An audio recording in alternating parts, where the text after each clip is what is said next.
కాదర మండలం నారాయణపూర్కు చెందిన ఒక రైతు అప్పుల బాధతో ఆత్మహత్య చేసుకున్నాడు. నారాయణపూర్కు చెందిన బైరి శ్రీనివాస్ ఉగ్గు కథా కళాకారుడు. వ్యవసాయము చేసేవారు.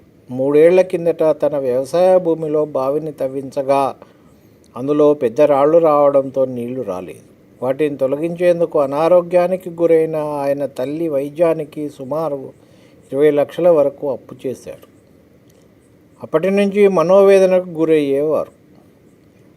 నవంబర్ 26న ఎవరూ లేని సమయంలో వ్యవసాయ బావి వద్ద గడ్డి మందు తాగారు. కుటుంబ సభ్యులు కరీంనగర్లోని ఆసుపత్రిలో చేర్పించారు.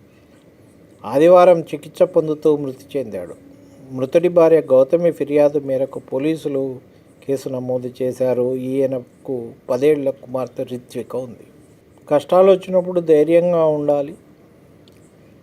ఆత్మహత్య పరిష్కారం కాదు. తన బాధలు తీరిపోయి చనిపోయిండు, కానీ భార్య పిల్ల ఎలా బతకాలి అనేది ఒకటి ఆలోచించాలి.